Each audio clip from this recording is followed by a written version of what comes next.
अस्सलामुअलैकुम dear students. आज हम पढ़ेंगे प्रोनाउन के बारे में। प्रोनाउन होता क्या है? A pronoun is a word that replaces a noun in a sentence to avoid repetition. Pronoun हमारे पास एक ऐसा लफ्ज़ होता है जिसको हम नाउन की जगह, इस्म की जगह इस्तेमाल करते हैं रिपीटिशन से बचने के लिए। ठीक है ना? मतलब इंग्लिश में रिपीटिशन को बहुत गलत समझा जाता है, सही नहीं समझा जाता। तो उस रिपीटिशन से बचने के लिए हम क्या करते हैं? प्रोनाउन का इस्तेमाल करते हैं और ये हमारे सेंटेंसेस को क्या करता है? स्मूथर बनाता है और लेस रिपीटेटिव करता है, रिपीट करता है। मतलब इसकी एग्जांपल देखें, एक विदाउट प्रोनाउन, ठीक है ना, प्रोनाउन का विदाउट प्रोनाउन का देखें sentence, Riya is a good girl, Riya studies are. अभी देखें पहले सेंटेंस में रिया इस्तेमाल हुआ है, दूसरे में भी रिया इस्तेमाल हुआ है, यानी कि रिया रिपीट हो रहा है। तो इसी से बचने के लिए हम प्रोनाउन का इस्तेमाल करते हैं। अभी देखें विद प्रोनाउन है, Riya is a good girl, she studies are, ठीक है ना, शी स्टडीज़ आर। अभी देखें रिया एक अच्छी लड़की है, वो मेहनत से पढ़ती है, ठीक है ना। अभी शी हमारे पास क्या हो गया? शी जो है हमारे पास हो गया, ये जो शी है ये हमारे पास क्या हो गया? विद प्रोनाउन हो गया, मतलब प्रोनाउन लगाया हमने, नाउन की जगह प्रोनाउन लगाया, ठीक है। तो ये होता है। अभी इसकी एग्जांपल होती है टाइप्स ऑफ प्रोनाउन। पहले हम देखेंगे पर्सनल प्रोनाउन है। पर्सनल प्रोनाउन क्या होता है? It is use to refer to a specific person और थिंग। किसी भी स्पेसिफिक पर्सन या चीज़ के लिए हम क्या करते हैं? पर्सनल प्रोनाउन का इस्तेमाल करते हैं। इसमें इसकी क्या एग्जांपल? आई है, वी है, यू है, शी है, इट है, दे है, ये हमारे पास क्या होते हैं? पर्सनल प्रोनाउन होते हैं। अब इसमें देखिए she is my sister, she अभी क्या है? पर्सनल प्रोनाउन है। दे आर प्लेइंग क्रिकेट, वो क्रिकेट खेल रहे हैं, दे क्या है हमारे पास? पर्सनल प्रोनाउन है। वी गो टू स्कूल, हम स्कूल जाते हैं, वी क्या है हमारे पास? पर्सनल प्रोनाउन है। तो ये पर्सनल प्रोनाउन हो गया। इसके बाद नेक्स्ट में हम देखेंगे कि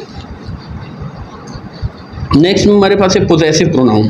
पोजेसिव प्रोनाउन क्या होते हैं? शो ऑनरशिप और पोजेशन, यानी कि इट शोज़ ऑनरशिप और पोजेशन, इसको मिल्कियत के लिए हम इस्तेमाल करते हैं, ठीक है ना। एग्जांपल क्या है?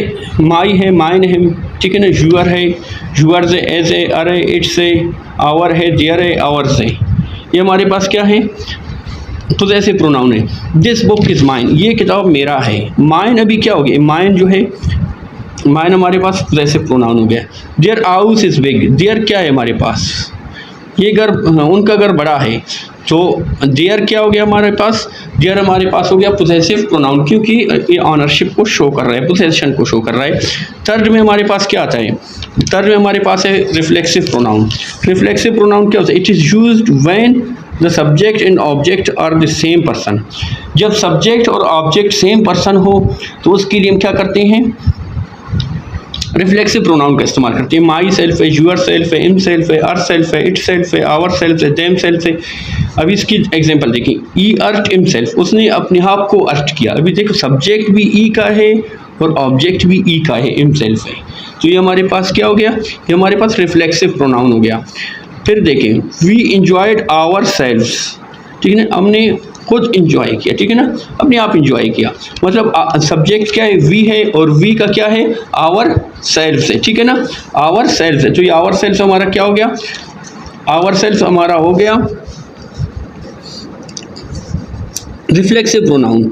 तो herself, itself, ourself, in self, ये ऑब्जेक्टिव होते हैं किसके? जो भी सब्जेक्ट उसी का ऑब्जेक्टिव हो तो उसको हम क्या कहते हैं? Reflexive pronoun. नेक्स्ट में हमारे पास है demonstrative pronoun. It is used two point out specific things, ठीक है ना, स्पेसिफिक चीज़ों के लिए, मतलब इशारे के लिए। कोई हम इशारा करते हैं कि वो मेरा है, ये मेरा है, ये उसका, ये उसकी है, तो उसके लिए हम क्या करते हैं? डेमोन्स्ट्रेटिव प्रोनाउन का इस्तेमाल करते हैं। दिस से that, these those, this pen is mine. अभी आप इशारा कर रहे हो कि ये पेन मेरा है, ठीक है ना। तो हमने यानी क्या किया? ये पेन मेरा है, इशारा किया, तो ये क्या हो गया? डेमोन्स्ट्रेटिव प्रोनाउन हो गया। इसी तरह these are your pens, those are your pens, वो आपके पेने हैं। शूज़ है, मतलब वो आपके जूते हैं। मैं पेनों का मिसाल देता हूँ, ये मतलब दूर है, दूर के लिए मैं दोज का इस्तेमाल कर रहा हूँ, मतलब पॉइंट आउट कर रहा हूँ, ठीक है ना। तो ऐसी प्रोनाउन जो पॉइंट आउट करे उसको हम क्या कहते हैं? डेमोन्स्ट्रेटिव प्रोनाउन कहते हैं। इंटेरोगेटिव प्रोनाउन नेक्स्ट है हमारे पास। इंटेरोगेटिव प्रोनाउन हु है, हुज है, हुम है, विच है, दैट है, मतलब क्वेश्चन के लिए, asking for question. These are used for asking questions. ये यहाँ पर मैंने डेफिनेशन नहीं लिखा, सॉरी, बता रहा हूँ कि क्वेश्चन पूछने के लिए इस्तेमाल करते हैं। Who is knocking at the door, दरवाजे पर कौन दस्तक दे रहा है, नॉक कर रहा है, दरवाजे कौन नॉक कर रहा है। तो वो हमारे पास क्या हो गया, इंटेरोगेटिव प्रोनाउन हो गया। विच इज़ योर कार, आपका कार कौन सा है, ठीक है ना। तो विच मेरा क्या हो गया, इंटेरोगेटिव प्रोनाउन हो गया। यानी कि क्वेश्चन सवाल पूछने के लिए हम जो प्रोनाउन का इस्तेमाल करते हैं वो इंटेरोगेटिव प्रोनाउन कहलाती है। फिर इसके बाद आता है छठा हमारे पास relative pronoun. It is used to connect clauses और फ्रेजेस टू नाउन्स और प्रोनाउंस। यानी कि कोई भी फ्रेज क्लॉज हो, फ्रेज हो, उसको मिलाने के लिए हम किसका इस्तेमाल करते हैं, रिलेटिव प्रोनाउन का इस्तेमाल करते हैं। जैसे कि इसमें हमारे पास हु है, who refers to people, who को हम किसके लिए इस्तेमाल करते हैं, पीपल के लिए एज अ सब्जेक्ट। हुम को हम लोगों के लिए इस्तेमाल करते हैं एज अ ऑब्जेक्ट। हुज को हम पोजेशन के लिए इस्तेमाल करते हैं। दैट को हम लोगों के लिए इस्तेमाल करते हैं, पीपल के लिए और चीज़ों के लिए। विच को जानवरों के लिए इस्तेमाल करते हैं और चीज़ों के लिए। अभी इसका एग्जाम्पल देखें, the girl who won the prize is my cousin, वो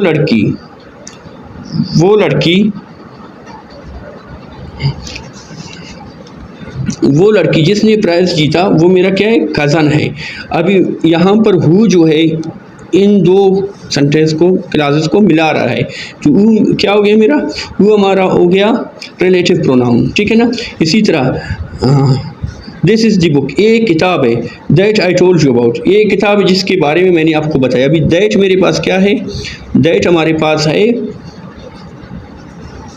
रिलेटिव प्रोनाउन, ठीक है ना। ये यूजेजेस मैंने बता दिए हैं, ये आप याद कर लें। हु को हम किसके लिए, लोगों के लिए इस्तेमाल करते हैं, हु को भी लोगों के लिए, हुज को पोजेशन के लिए। ये आप सीख लें, बहुत ही इंपॉर्टेंट है, ठीक है ना। इसके बाद हमारा आता है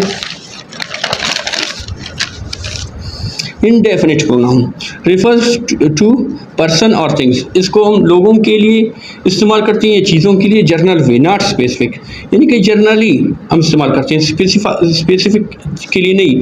जैसे कि someone, anyone, everyone, nobody, everybody, everything, few, many, all. Someone is knocking, कोई दरवाजे पर दस्तक दे रहा है। अभी अपनी नहीं जानते कौन दे रहा है, मतलब स्पेसिफाई नहीं कर रहे हो, जैसे कि अली, अकबर, इस तरह स्पेसिफाई नहीं कर रहे हो।